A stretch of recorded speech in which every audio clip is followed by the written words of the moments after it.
Hello friends, welcome to my new video. क्या आप जानते हैं मनुष्य के 16 संस्कार कौन से हैं? जन्म से मृत्यु तक अनिवार्य है ये 16 कर्म। वैसे तो हमारे देश में कई सारे धर्म और जाति के लोग रहते हैं, मगर मुख्य रूप से भारत एक हिंदू प्रधान देश है और यहाँ पर हिंदू धर्म ही सर्वप्रमुख है। हिंदू धर्म की प्राचीनता एवं विशालता के कारण ही उसे सनातन धर्म भी कहा जाता है। सनातन अथवा हिंदू धर्म की संस्कृति संस्कारों पर ही आधारित है। प्राचीन समय से ही हमारे ऋषि मुनियों ने मानव जीवन को पवित्र एवं मर्यादित बनाने के लिए संस्कारों का आविष्कार किया।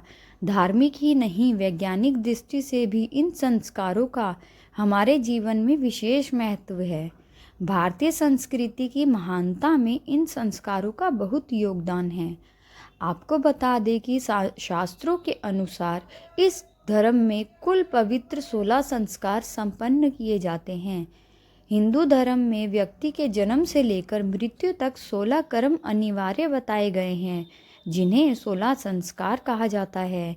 इनमें से हर एक संस्कार एक निश्चित समय पर किया जाता है। आपकी जानकारी के लिए बता दें कि कुछ संस्कार तो शिशु के जन्म से पूर्व ही कर लिए जाते हैं, कुछ जन्म के समय पर तथा कुछ बाद में। तो चलिए जानते हैं उन सभी 16 संस्कारों के बारे में जो किसी भी व्यक्ति को उनके जन्म से ही देना शुरू कर दिया जाता है। सबसे पहले तो आपको जान लेना चाहिए कि इन सभी 16 संस्कारों का उल्लेख ग्रह्य सूत्र में मिलता है। पहला संस्कार गर्भधान संस्कार। शास्त्रों में बताए गए कुल 16 संस्कारों में गर्भधान संस्कार सबसे पहले आता है। गृहस्थ जीवन में प्रवेश के उपरांत प्रथम कर्तव्य के रूप में इस संस्कार को मान्यता दी गई है। गृहस्थ जीवन का प्रमुख उद्देश्य श्रेष्ठ संतानोत्पत्ति है। उत्तम संतति की इच्छा रखने वाले माता पिता को गर्भधान से पूर्व अपने तन और मन की पवित्रता के लिए यह संस्कार करना चाहिए। देवी जगत से शिशु की प्रगढ़ता बढ़े तथा ब्रह्मा जी की सृष्टि से वह अच्छी तरह परिचित होकर दीर्घ काल तक धर्म और मर्यादा की रक्षा करते हुए इस लोक का भोग करे, यही इस संस्कार का मुख्य उद्देश्य है। दूसरा संस्कार पुंसवन संस्कार। दूसरा संस्कार है पुंसवन संस्कार। यह संस्कार गर्भधारण के 2-3 महीने बाद किया जाता है। माँ को अपने गर्भस्थ शिशु की ठीक से देखभाल करने योग्य बनाने के लिए यह संस्कार किया जाता है। पुंसवन संस्कार के 2 प्रमुख लाभ पुत्र प्राप्ति और स्वास्थ्य, सुंदर गुणवान संतान हैं। तीसरा संस्कार सीमंतोन्नयन संस्कार। सीमंतोन्नयन संस्कार को सीमंतकरण तथा सीमंत संस्कार भी कहते हैं। सीमंतोन्नयन का अभिप्राय है सौभाग्य संपन्न होना। गर्भपात रोकने के साथ साथ गर्भावस्थ शिशु एवं उसकी माता की रक्षा करना भी इस संस्कार का मुख्य उद्देश्य है। इस संस्कार के माध्यम से गर्भिणी स्त्री का मन प्रसन्न रखने के लिए सौभाग्यवती स्त्रियां गर्भवती स्त्रियों की मांग भरती है। यह संस्कार गर्भधारण के 6ठे अथवा 8वें महीने में होता है। चौथा संस्कार जातकर्म संस्कार। जिस पल शिशु का जन्म होता है उसी क्षण उसे इस संस्कार को धारण कर लेने से गर्भस्थ व जन्य संबंधी सभी दोष दूर हो जाते हैं। नाल छेदन के पूर्व जन्म नवजात शिशु को सोने की चम्मच या अनामिका उंगली से शहद और घी चटाया जाता है। घी आयु बढ़ाने वाला तथा वात व पित्तनाशक है और शहद कफनाशक है। सोने की चम्मच से शिशु को घी व शहद चटाने से त्रिदोष का नाश होता है। इसके बाद माता बालक को स्तनपान कराती है। पांचवा संस्कार नामकरण संस्कार। इसके बाद अगला संस्कार होता है नामकरण संस्कार। जैसा कि इसके नाम से ही विदित होता है कि इसमें बालक का नाम रखा जाता है। शिशु के जन्म के बाद 11वें दिन नामकरण संस्कार किया जाता है। इसमें ज्योतिष शास्त्र के अनुसार बच्चे का नाम तय किया जाता है। बहुत से लोग अपने बच्चे का नाम कुछ भी रख देते हैं, जो कि गलत है। उसकी मानसिकता और उसके भविष्य पर इसका असर पड़ता है। जैसे अच्छे कपड़े पहनने से व्यक्तित्व में निखार आता है, उसी तरह अच्छा और सरगार्भित नाम रखने से संपूर्ण जीवन पर उसका प्रभाव पड़ता है। छठा संस्कार, निष्क्रमण संस्कार। इस संस्कार में शिशु को सूर्य तथा चंद्रमा की ज्योति दिखाने का विधान है। जन्म के चौथे महीने इस संस्कार को करने का विधान है। भगवान भास्कर के तेज तथा चंद्रमा की शीतलता से शिशु को अवगत कराना ही इसका उद्देश्य है। इसके पीछे मनुष्य की शिशु की तेजस्वी तथा विनम्र बनाने की परिकल्पना होती है। उस दिन देवी देवताओं के दर्शन तथा उनसे शिशु के दीर्घ एवं यशस्वी जीवन के लिए आशीर्वाद ग्रहण किया जाता है। इस संस्कार का तात्पर्य यही है कि शिशु समाज के संपर्क में आकर सामाजिक परिस्थितियों से अवगत हो। सातवां संस्कार, अन्नप्राशन संस्कार। अन्नप्राशन का स्पष्ट अर्थ है कि शिशु को जब तक पेय पदार्थों विशेषकर दूध पर आधारित था, अब अन्न जिसे शास्त्रों में प्राण कहा गया है, उसको ग्रहण कर शारीरिक व मानसिक रूप से अपने को बल व प्रबुद्ध बनाए। तन और मन को सुदृढ़ बनाने में अन्न का सर्वाधिक योगदान है।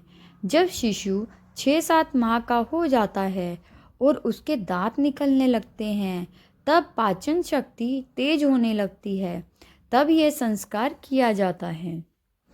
आठवां संस्कार, मुंडन संस्कार।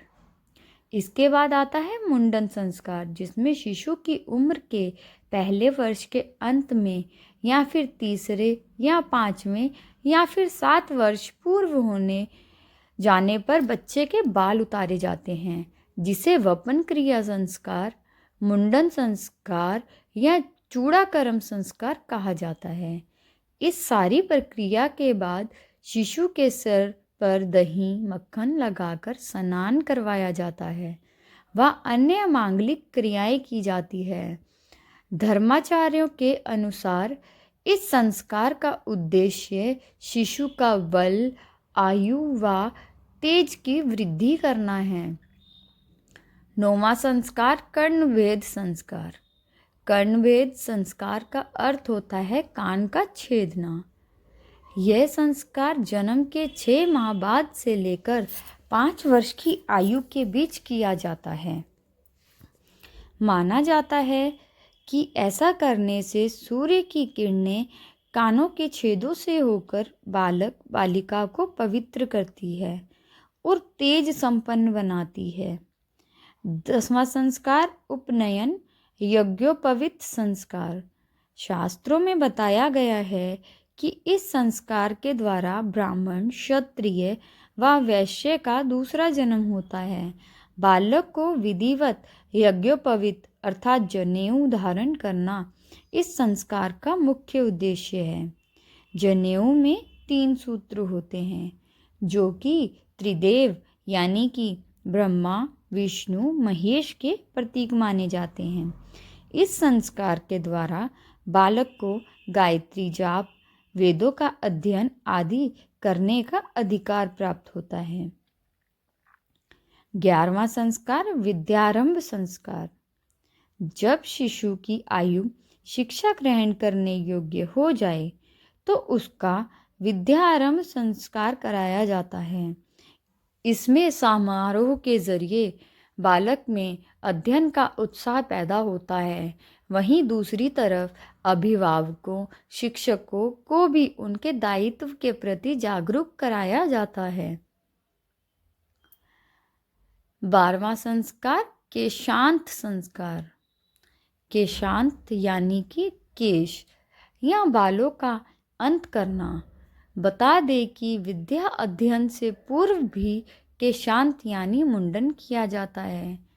शास्त्रों के अनुसार शिक्षा प्राप्ति के पहले शुद्धि जरूरी है ताकि मस्तिष्क ठीक दिशा में काम करे। 13वां संस्कार, समावर्तन संस्कार। शिक्षा पूरी कर लेने के बाद गुरुकुल से विदाई लेने से पूर्व शिष्य का समावर्तन संस्कार होता है। इस संस्कार में वेद मंत्रों से अभिमंत्रित जल से भरे हुए 8 कलशों से विधि पूर्वक ब्रह्मचारी को स्नान करवाया जाता है, इसलिए इसे वेद स्नान संस्कार भी कहते हैं। 14वां संस्कार विवाह संस्कार। यह सही उम्र में प्रवेश करने के बाद विवाह करना जरूरी है। सनातन धर्म में विवाह को जन्म जन्मांतर का बंधन माना गया है। आपको बता दें कि विवाह संस्कार सर्वाधिक महत्वपूर्ण संस्कार माना जाता है। विवाह का अर्थ है पुरुष द्वारा स्त्री को विशेष रूप से अपने घर ले जाना। इसी संस्कार से व्यक्ति पितृ ऋण से भी मुक्त होता है। 15वां संस्कार विवाह अग्नि संस्कार।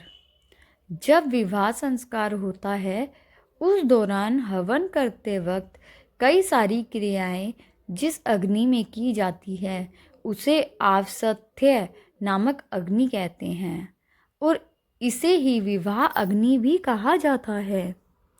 विवाह के बाद वर वधू उस अग्नि को अपने घर में लाकर किसी पवित्र स्थान पर स्थापित करते हैं। वह प्रतिदिन अपने कुल की परंपरा के अनुसार सुबह शाम हवन करते हैं। यह प्रक्रिया आजीवन चलती है।